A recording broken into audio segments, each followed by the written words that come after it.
nga tukyali musomere Namasagali College / Namasagali University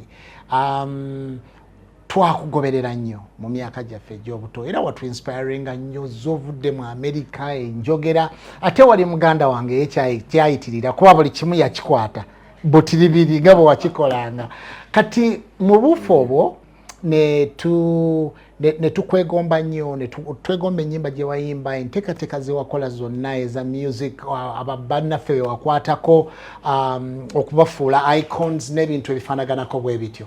Now ne tugenda mu studio luckily enough twamaliriza tugenze mu VCL studio. Okay. Gitwasanga omwanya bamuyita Kazibwe and we recorded a song. Oh yeah. Kakati bwe turecording oluyimba olwo baluleeta ku CBS. Balukuwa sifa baluleeta. You received the song and you loved the song because walukubanga buli kumacha ku program. Nabawa power play. We watuwa power play nga totumanyi na tumanya. Kati akakodyo kali nchali bwencho for me it's all about talent. Yes. When Super FM for example yes. I am the music director here, so yes, nze nkola choices on eze nyimba yes, ze tukuba ku Super FM. Anything you hear here, yes, nze nchikuba. I also program the sequence in which the songs are played because it's a science and when you do it right omuntu wawuliriza finding it very difficult to choose a channel, which is what we're looking for. So anyway, one of my most important rules when it comes to talent, yes, when it comes to songs, is if a song does not impress me in 10 seconds, yes, I will not play it. Even if it's done by my brother, my wife, my whoever, whatever. Yes. So your song must have been good. It was. I can't quite remember it right now, but it must have been good because I've always been that way. If a song can't get my attention in 10 minutes, 10 seconds. Chances 10 seconds, sorry. Chances are the listeners will get bored and switch the station. Okay. Switch from my station to another station. So to protect the station, I only play the hits. Yes. And that hit must grab me. Yes. In 10 seconds or less. Okay, so that goes back to our intro because the intro of that song had been inspired by your earlier music, which went baby shana jangu nkwagale. Yeah. So we got you there. Okay. Tuba tukyali awo oluyimba lufuuka walufuula soundtrack y'embaga ya Kabaka. Oh really? Ba okulanga embaga ya Kabaka CBS tracks zonna we zayitanga. So we are squatting in Chibuye, some church, not in Chibuye, yes, some church in Chibuye, to dodging a lunch, and before we know it, tulida maloboziga peku loudspeakers and wow, that must have been magic. Tuvao, it was amazing. Tuvao, or to take a list of performers, abagenda okuyimba ku mbaga ya Ssaabasajja. Oh wow. Tutuuka nojja n'otuyitako. Of course you couldn't put a face to voice. Era bwe twatuka ku stage, I'd never met you guys. Never. No. Era bwe twatuka ku stage of performing, we got swallowed up. As in the song went by, and the program rolled. But from that point on, netugamba nti we are going to follow your footsteps. Bobanga this brilliance ya Vabulaya or okoze party in the park, or introducing the Bitobero, or you've brought Ugandans out and everything. Netugamba tugenda kwata Valentine's Day and all of that. Tugende Bulaya to following your footsteps. And we went, Betwatu Keblaya, we became the twins and became a very big brand here with lots of very good pop music. And we didn't come back for that. Kubanga echiroto chaffe chari way beyond the pop scene.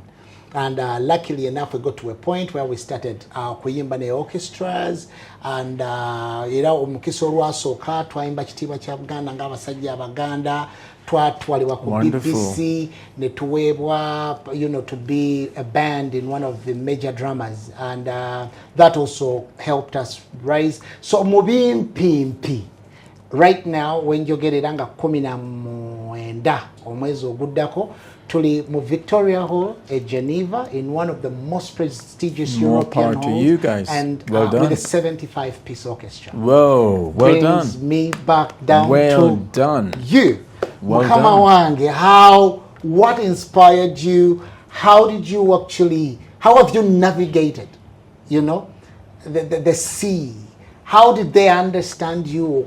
Vanti wavamu diaspora and all that brilliance here. I mean, just teach me and give it to me.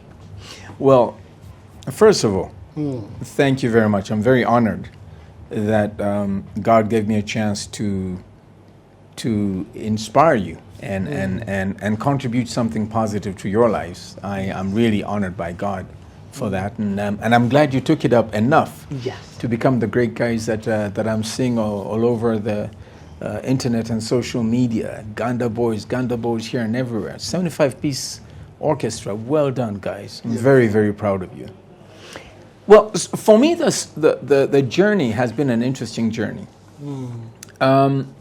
Once upon a time, a long time ago, I was convinced that I would be the next Michael Jackson.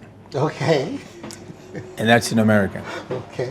And so I pursued that by doing recording gigs and singing with various bands and types of bands to acquire knowledge, experience, and comfort on stage so that I could perform like Michael. I mean, Michael was like my role model. Yes. Michael and Prince, they were very different, but they both had a magic which was different. Prince was awesome, especially with his guitar. I mean, Prince would just take you somewhere else. Yes. And then Michael was also awesome with his voice and his dance routines and everything. And Michael was probably a better marketeer. The way they marketed him, he became bigger than big. So I thought I'd be the next Michael. Make the long story short, that didn't happen. Yes, I recorded a couple of singles with private labels, and but none of them became a hit because generally speaking, private labels songs don't make it to major broadcasting houses. So that didn't work out, and I promised myself that if and when I turned 26 and I was not yet a star, then I was going to pack my bags, do business, and move back to Uganda. And the reason I did that is because I was living in Los Angeles, / Hollywood. And almost everyone there is super talented because everyone that wants to be a star goes out there. And at some point when I was like 24, it dawned on me that almost everyone who was working in a hotel, a waiter, someone driving a cab or whatever, could sing better than me. And it scared me, but then I realized, it's because everyone with a talent comes out here and people are very talented. But what scared me even more is that these people are now in their late 30s, 40s, 50s, 60s, and they never became stars. The percentage of people that go out there to become a star and end up being a star is less than 1%. So it scared me that I would one day be a statistic of a wannabe. And so I promised myself, if and when I turned 26 and I was not yet a star, then I was going to go into business. My business would be probably related to music because I love music, I love production, I love the arts, but I was going to go into business. And so indeed 26 came by and I was not yet a star. And so I went into business. And one of the things I did was that really kind of changed my life financially is I started a janitorial company. Of all things, janitorial company. So in Luganda bagamba nti mwana nkuba kyeyo, but they're talking about nkuba kyeyo, accountant, IT program. Zalali nkuba kyeyo kyennyini live. Nkuta bizimbe, nkuta kabuyonjo, ndabirira ebizimbe by'abantu. But the reason I got into that business is because one of my mentors at Budo, Philip Chibonika, started a janitorial company. And one day I'm sitting there and trying to figure out what should I do with my life, how do I move forward as fast as I can, and someone goes, hey, bana Philip Chibonika, yaguze nyumba mpya. Hey, $1 million. I'm like, what, $1.5 million? That was a lot of money, 30 years ago. I'm like, how did a Budonian buy a $1.5 million house? So I'm sitting there, then 4 months later, they tell me, hey, he bought his wife a Maserati, a brand new Maserati, celebrating their wedding anniversary. I'm like, what? Then another 4 months later, hey, nyumba eri yagivuddemu yaguze nyumba ya million 3. Yes. Akati nze naye. Nze ndi omu kwabo abakkiriza nti musajja muno wakusinga ekigere. Tokiyita mpanama. It's okay. Musajja muno wakusinga ekigere. Tokiyita kyanjovu. Yes, Kkiriza nti guy alina ekigere ekinene. Ogenda omwebuuzeko. Namukubira esimu nti Philip. First time I reminded I'm the guy you taught how to swim by literally drowning me until I learned how to swim at Budo. Ssematimba, blah, blah. And so I told him what I'd heard about him, and I asked him, how have you done this? How have you bought a house of 1.5 and in less than a year you've upgraded one of 3.5? In the meantime, you bought yourself a Maserati for your wife and Ferrari for yourself. I mean, how do you do it? Please help. And so he told me, well, I started a janitorial company. I'm like, really? So what do you mean janitorial? He said, I clean buildings. I do this and that. I said, how do I get started? He said, well, you get your holidays together, get your vacation time together from your job, take like a month and a half off, go to one of these big cleaning companies like AAA or whoever, and tell them that you want to open up a franchise with them. They will train you. They'll put you through a training program for like 3 weeks and so on. And then after that, if you're brave enough, just don't show up again, go use what you've learned and start your own business. Yes. Or become a franchisee for a while, and then once you get your experience, go out on your own. So I did just that. And so I was trained for like 3 weeks. Now, my background is my mother. Chala ali muyonjo nnyo. So twakulanga tuli baana bayonjo. So cleaning a home, keeping things clean just came naturally.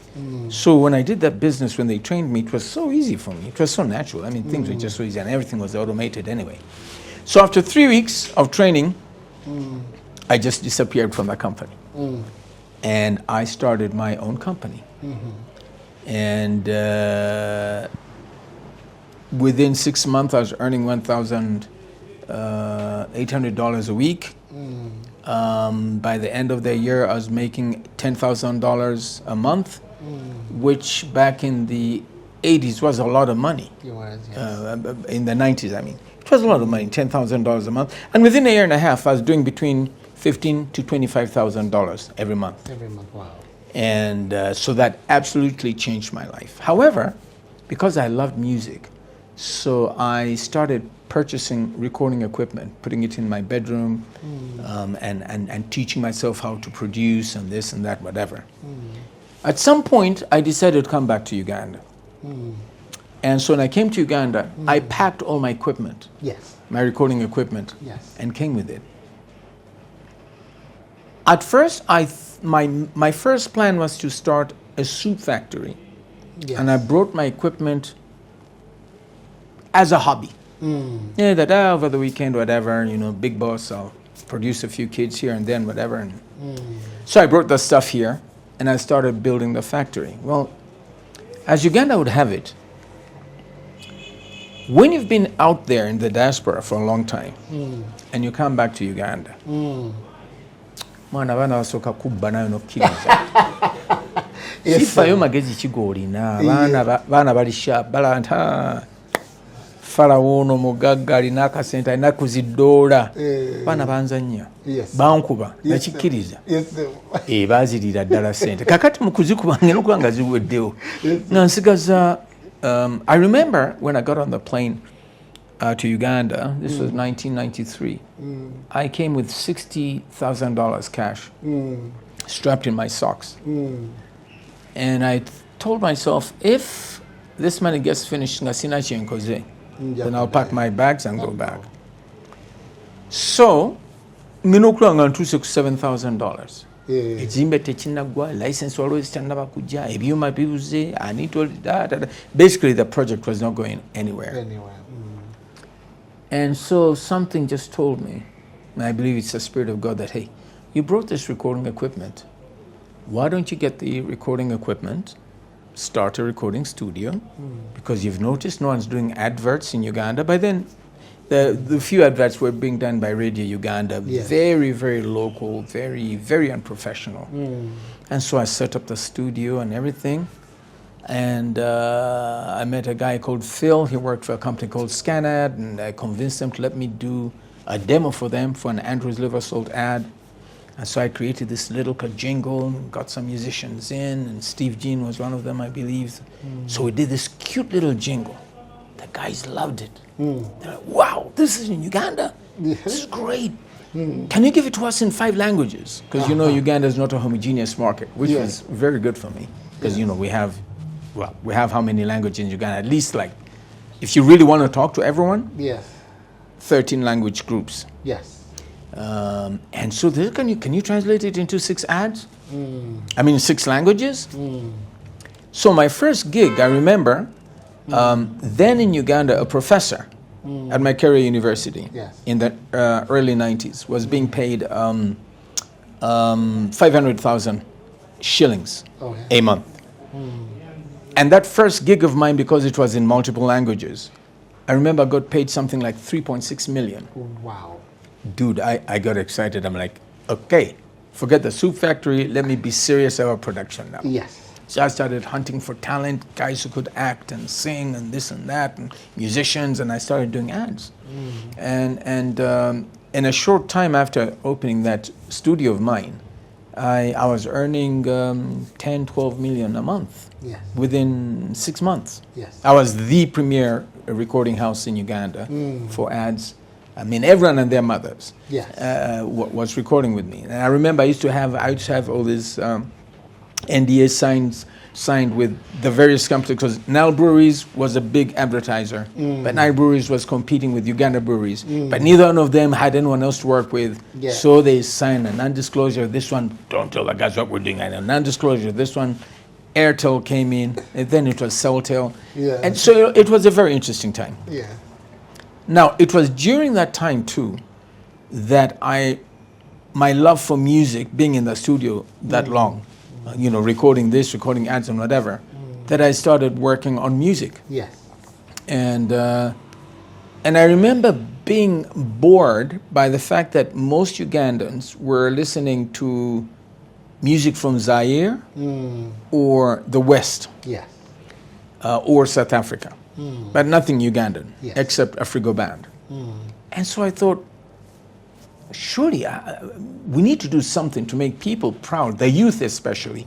I was proud of their culture as the youth are in the States, in South Africa, in Zaire, and so on and so forth. Because those people are, you know, they were enjoying, they love their music, they love their culture, their language. They've developed something out of it, identifiable.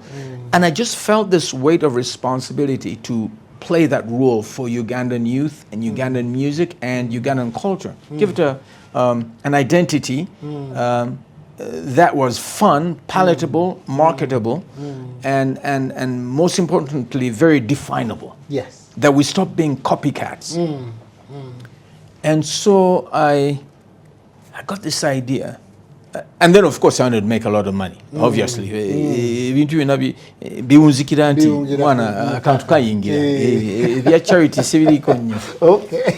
So I sat down and I thought, okay, so how do I create songs which are going to sell really, really fast? And so I noticed that those days, ragamuffin was in, that beat. So I'm like, okay, abavuka kino bakyagala kati nfune nchamba zaaki. Said, okay, I need to come up with Luganda songs or local language songs. But they've got to be catchy. Afrigo was very good, but they had their style. I wanted something different. And so I said, okay, so I'm going to do ragamuffin Ugandan songs. But then I asked myself, but how do I make these songs easy to remember? How do I make people pick up on these songs real quick?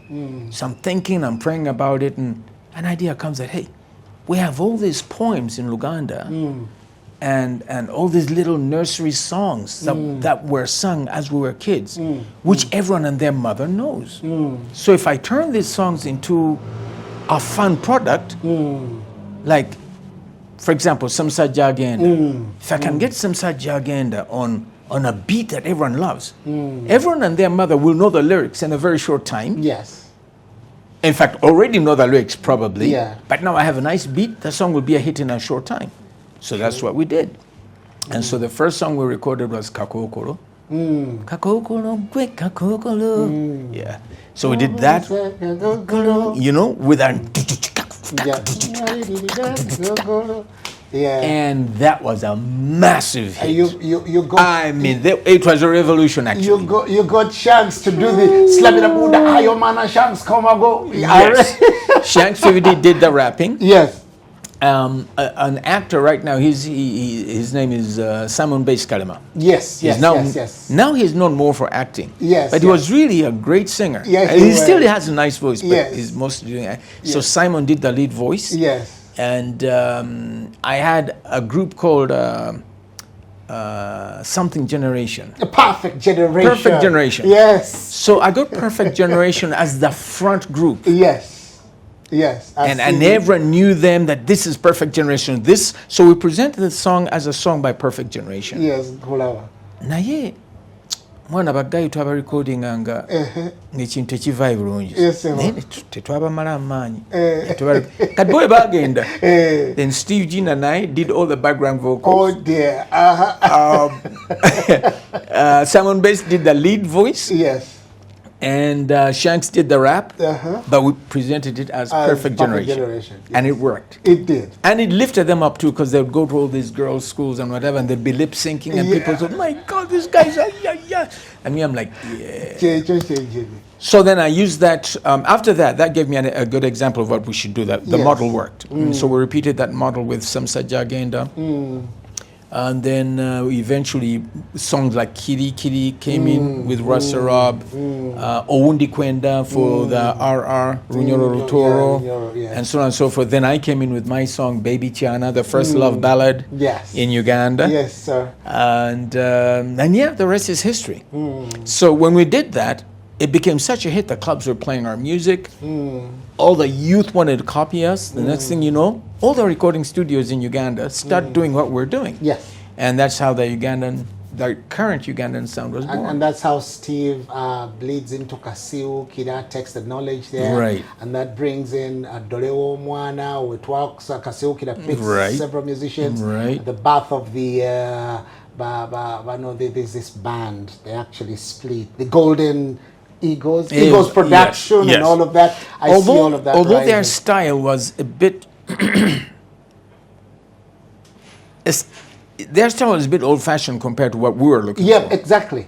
The people that I remember that really took on from what we started, and when I say we, I'm talking about Steve Jean, obviously. I'm talking about Shanks VVD, Roger Mugisha, the late Bob Bashabe, myself, of course, as the leader, Simon Kalema, and other people like that. We got other young people to join in. Like we got Uganda's first female rap group called Prim and Proper. Prim and Proper, yes. Yes, I remember that. And then Behavior Cool and Chameleon went to Nairobi around that time. And they started doing what we were doing over there. Yes. And it really caught on over there too. And I think Bobby Wine also. And so those Bobby Wine, Behavior Cool, Chameleon, and the Dungeon Posse. Yes. We really are the ones who lifted that new sound, the new Ugandan sound, which on over there also became like the new Kenyan East African sound, and to the sound that we have in East Africa today. Currently, yes. So it was a marvelous time. So now, once that was done, I observed that most Ugandan musicians, in fact most East African musicians, were very poor. They were poor. They were not making money. Yes. And being a musician and also being a businessman, I saw an opportunity to turn things around for the industry, and therefore for myself, and therefore for artists. Yes. And the first thing that I noticed is there wasn't a relationship between corporate Uganda and artists. And so around the same time, like 2 years later, or a year and a half later, I got to help start Capital FM. And on Capital FM, I made sure that we played a lot of our music. The songs became a hit. The singers became hits. Also, Uganda's economy was settling down, and companies were starting to get sorted out, gaining their ground, starting to make more money, and so on and so forth. And I introduced them to the fact that if you want to sell your products, you want to get endorsement from popular people. And no one has popular people that I do. Yes. I have singers. When the singers sing, everyone goes ga, ga, ga. Yes. And the singers say, I drink a Coke. Everyone will drink a Coke because their favorite singer drinks a Coke. Yes. And so I created a relationship between corporate Uganda and the artists. And then the artists started making money, especially those who are on radio. That's why a lot of my artists ended up being on different radio stations, and especially my radio stations. For example, around that time, like I said, professors were earning between $500,000 to maybe $1 million shillings per month. But I'd have someone like Rasta Rob come on to, when I brought him to CBS, for example, and he had his songs out, and he was also a presenter at CBS. So if Coca-Cola wanted to work with Rasta Rob, Coca-Cola had to pay, first of all, the radio station 10 million shillings a month. Yes. To get the rights to work with my man. Yes. So that guaranteed the radio station money. Yes. Now remember, I was the managing director, and that's a whole other story. How I moved from radio to, from studios to radio and so on. Yeah, capital. So, but then, the station was guaranteed money. And being that I made 15% of all the proceeds of CBS, that made me a lot of money. Yes. But then Rasta Rob would be paid 4.5 million a month. Yes. For one product. Yeah. To talk about it only twice in his show, or 3 times in his show. So when he would talk about Coke, then Pepsi guys would get excited. Say, wow, can we get Rasta? No, he's exclusive. Who can you get us? I can get you so and so. So the next thing you know is my famous artists who were singers, and also broadcasters were earning somewhere between 7 and 8 million shillings a month before I even give them a salary. Yes. Based on the relationship between the artists and corporate Uganda. And that really worked out well for them. It obviously worked out well for me because I'd get a percentage of their cut as their manager. And then I'd get a percentage of their cut, 15% of what the radio station was making. And so with these things happening, my mind started just really spreading out, looking for the different ways in which we can enhance the arts, we can enhance Ugandan artistry, make musicians richer, but make them also more famous, and just let the whole thing become like Hollywood. So, how do you ovotya ku mubayimbi studio Bulango nkuwulira mu Capital FM kati olwo osaze ekinyunsi wenkyagala wano oyingidde ey'obujjajja. How does this happen? The Chobujajja thing was very interesting. I didn't quite plan it. Okay. But when I look back, it had to happen. Yes. So what happened is, when I started the recording studio, Capital FM Tiadina Burango. Yes. So Netanko Bakolero Burango. So I became their voice, their identity. 91.3 Capital FM. On Luganda, Chendamuemu Katonyuzi Satu, Capital Fama. And it caught on. People really liked it. However, Capital FM, when it started, had a fundamental flaw, which is when William Pike and Patrick Kwaku started that station, before I got involved, they hired a lot of people from Radio Uganda. While Sanyu hired a lot of young people. So Sanyu sounded fresh, playing modern music and blah, blah, blah. And they were really nice for the young people. And Capital FM really just sounded like another version of Radio Uganda. Boring for older people, blah, blah, blah. A few nice things here and there, but... So I walked into William Pike. I took William Pike out for lunch one day. And I went there I took him for lunch with a friend of mine called Snoggy. He was then the cartoonist of New Vision. And so I said, William, And this is after a lot of people had talked to me and said, "Nemo na radio ye to boa eh." Do was you do nature chinyuma choka. Over great I don't know baby because they to boa to kusan you fe. And so he asked me, "Okay, before I quit the business, tell me, what do you think I should do?" And I gave him my honest answer. I was serious. I didn't think he'd take it. So I told him, fire everyone out there. You see, you have a bunch of old people. I don't have anything against old people. Now I am older. I would hate to hear someone say, fire Ssematimba. But that was the truth then. I told him, you have a bunch of old people from Radio Uganda. They can't learn new things. They're used to the old stuff they used to do in Radio Uganda. That's what they're doing here. Fire everyone and their mother. Give me a call. Yes. Give you a call, Peter, and then do what? So then we're going to hire a lot of young people and turn the sound around. Yes. Why young people? So because they're malleable. They are the market. They are quick to teach new things. And they're creative. So we had our lunch. To my surprise, William calls me about 4 hours later at about 5:30 p.m. He says, "Hi, Peter. I fired everyone except Richard Malondo. Could you please come in?" I almost died. I'm very serious. Now, why? Why did I almost die? I had never managed a radio station before. Yes. At all. Yes. At all.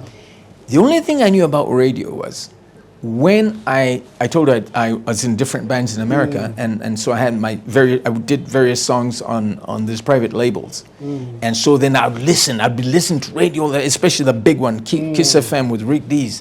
I'd listen to that one all the time, hoping I'd hear my song. Now, because I was paying so much attention, I somehow remembered everything about their routines. Okay. There's this morning sports. Okay, now they're going to do news. Okay, now Vic the Brick, sports guy, is coming in. Then after that, they're going to do this and this. And somehow, it all sat in here. Yes. So when William called me, I couldn't tell him, William was like, half kidding, never done this before. So I got brave. And I remember talking to God, and I'm like, all right, Lord. Wow, Lord. Either you're taking me somewhere or I'm going to bury myself with this decision I made early on telling this man what I told him. So I got off the phone. I sat down. I thought about the morning show. I tried to remember what Rick Dees used to do. I wrote everything down. I thought about this show, that show. And I started writing those sequences down. And I kept quiet. I drove there. So that night, we had to plan what the morning show would be like. We had to plan which show would be like. And so on and so forth, and I was using my notes. Now, there was a nice guy who had a lot more experience than I did, but for whatever reason, they really believed in me, Hugh Gales. Hugh Gales, I think he owns a couple of radio stations in South Sudan right now. He was from the Netherlands or something. And so Hugh and I got together, and that night we started planning what the morning show would be like, and this and that, and da-da-da-da-da-da. Make the long story short, that's how I got into radio. I had never done it before. And I didn't tell anyone that I didn't know what the heck I was doing. So, right now, there's something here. Chogendo Kuiga. If you're living a life with God and you trust God, whatever opportunity comes your way, fake it until you make it. Oh, fake it until you make it. I'm telling you. I hear you. I faked it, bro. And you made it, Peter. And the thing worked. Yes. So now I'm there. Yes. And all these artists used to call themselves Western names. DJ Barry, Shanks VVD, of course. You can tell those names. And so on and so forth. And I, who had a more Western accent than all of them in English, used to call myself Ssematimba or Gabonga. And so the paradox was like, he calls himself Ssematimba. Yes. And then, of course, I'd speak Luganda and English. My Luganda has improved a lot since I came back. But and it made me a big star. Does that get you called into CBS? Now that's when Kabaka says, Naye, oyo muzuku wa Gabunga. Right, tatu yama ne tugula radio ya Buganda. Yes, sir. And that's how I got involved. So I was invited for a meeting, and they told me what they wanted to do. And I told them, yeah, I can do it. This is after a year and a half at Capital, a year and maybe 2 months at Capital. And I told them, yeah, I'll do it. So I said, okay, so we want to give you a job. You're going to be our manager. And I told him, no, I've not worked for anyone in a long time. And indeed, I hadn't worked for anyone in a long time. Remember, I had my janitorial company. Then I started my studios here and so on. I told him, what I'll do is I'll get into a management contract with you guys. And I'll get employees in my company name. But I'll second them to CBS. And we're going to run the business smoothly. Yes. But it will be a contract. A performance contract. If I get CBS to do over 100 million shillings per month, I get 15% of the gross revenue every month, minus direct operating costs and that. That's very specific in my contract, because accountants can make you make a loss even if the company has made a profit of $1 billion. Yes. They'll still find ways of making you make a loss. Yes. So we defined it that way.